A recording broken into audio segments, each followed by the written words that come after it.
Doctor BR Ambedkar Konaseema జిల్లా ఐపోలవరం మండలం సీతన్న చెరువు పెద్దమాడి గ్రామాల్లో గడప గడపకు అంబేద్కరిజం రాజ్యాంగంపై అవగాహన కార్యక్రమం నిర్వహించారు. ముందుగా రాజ్యాంగ నిర్మాత అంబేద్కర్ శిలా విగ్రహానికి పూలమాలలు వేసి నివాళులర్పించారు. స్వతంత్రం వచ్చి 76 ఏళ్లు దాటిన ఎస్సీ ఎస్టీ గ్రామాల్లో రోడ్లు, శ్మశాన వాటికలు, త్రాగునీరు, బ్యాక్లాగ్ ఉద్యోగాలు, హాస్టల్స్కు సరైన నిధులు లేవని ప్రజల్లో అవగాహన కల్పించారు. డాక్టర్ బిఆర్ అంబేద్కర్ ఎంతో కష్టపడి రాజ్యాంగంలో కల్పించిన హక్కులు ప్రతి ఒక్కరూ కాపాడుకోవాలన్నారు. అలాగే ఎస్సీ ఎస్టీలకు రాజ్యాంగం ద్వారా ఓటు హక్కు అంబేద్కర్ కల్పించారని, అంతమాత్రాన రాజకీయ ప్రజాస్వామ్యం రాదని సామాజిక కార్యకర్త కుంచే చిన్నబాబు అన్నారు. ప్రతి మండల కేంద్రంలోనూ రాజ్యాంగంపై అవగాహన సదస్సు నిర్వహించి ఎస్సీ ఎస్టీ సమస్యలపై ప్రభుత్వానికి నివేదిక అందజేయనున్నామన్నారు. ఈ కార్యక్రమంలో బుడితి శరత్ బాబు, స్థానిక గ్రామ పెద్దలు, మహిళలు, విద్యార్థులు పాల్గొన్నారు. అంబేద్కర్ జోహార్ బాబా సాహెబ్ అంబేద్కర్ వర్ధిల్లాలి భారత రాజ్యాంగం వర్ధిల్లాలి భారత రాజ్యాంగం కాపాడుకుంటాం భారత రాజ్యాంగాన్ని కాపాడుకుంటాం భారత రాజ్యాంగాన్ని కాపాడుకుంటాం లౌకికవాదాన్ని వర్ధిల్లాలి అంబేద్కర్ అందరికీ జై భీమ్. నా పేరు పెన్వాల్ సుధీర్. ఈరోజు గడప గడపకి అంబేద్కరిజం భారత రాజ్యాంగంపై అవగాహన సదస్సు అనేటువంటి కార్యక్రమాన్ని మేము దాదాపుగా సంవత్సరం నుంచి ప్రతి గ్రామంలోనూ అవేర్నెస్ క్యాంపులు పెడుతున్నాం. దీని యొక్క ముఖ్య ఉద్దేశం ఏంటంటే, స్వతంత్రం వచ్చి 78 సంవత్సరాలు దాటుతున్నా కూడా ఏ గ్రామంలోని కూడా సరైనటువంటి వసతులు లేవు. అనేకమైన గ్రామాల్లో తిరిగేటప్పుడు అనేకమైనటువంటి సమస్యలు, కొత్త సమస్యలు ప్రజలు మా ముందుకు తీసుకురావడం జరుగుతుంది. దాంట్లో ముఖ్యమైనవి శ్మశాన వాటికలు లేవు. గ్రామాల్లో ఉన్నటువంటి శ్మశాన వాటికలన్నీ కబ్జా అయిపోయి కులానికి శ్మశాన వాటికగా తయారైంది.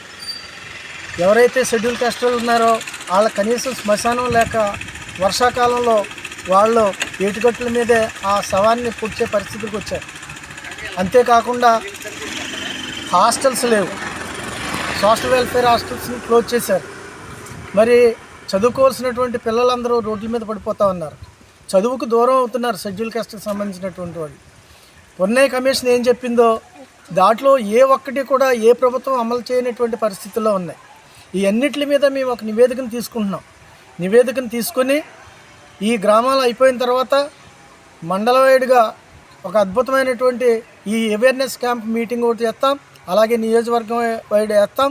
సప్లై నిధుల సంగతి కానీ, బ్యాక్లాగ్ పోస్టుల గురించి కానీ, గ్రామాల్లో ఉన్నటువంటి పరిస్థితుల గురించి కానీ మేము ఒక నివేదికను తయారు చేసి ప్రభుత్వానికి ఇవ్వబోతున్నాం.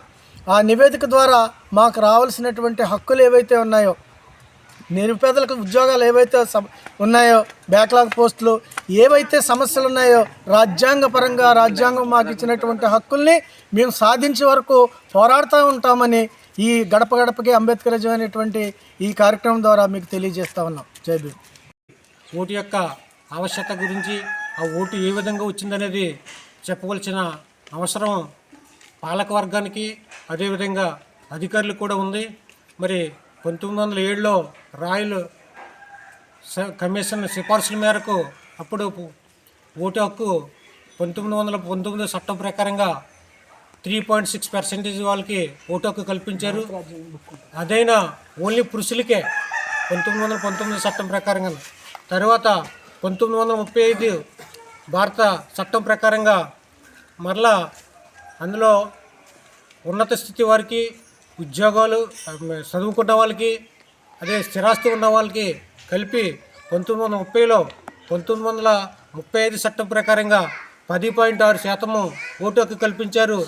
అయితే దీన్ని డాక్టర్ బిఆర్ అంబేద్కర్ రాజ్యాంగంలో ఆర్టికల్ 326 ఆర్టికల్ ప్రకారంగా ఓటు హక్కు అనేది ప్రాథమిక హక్కుగా పరిగణించి, ఈ ఓటు హక్కు అనేది ప్రతి భారతదేశంలో ఉన్న వయోజుడు అయిన ప్రతి స్త్రీ పురుషులకు కుల మత లింగ భేదం లేకుండా అందరికీ 21 సంవత్సరాలు పైబడిన ప్రతి వారికి ఓటు హక్కు కల్పించాలని ఆయన భారత రాజ్యాంగంలో పొందుపరచడం కారణంగానే ఈరోజు మనం అందరం ఓటు హక్కుని వినియోగించుకున్నామే తప్ప మరి ఎవరి వల్ల ఇది సాధ్యం కాలేదనే విషయం మనం ప్రజల్లోని అలాగే విద్యార్థులకి కూడా తీసుకువెళ్ళవలసిన అవసరం ఎంతైనా ఉంది.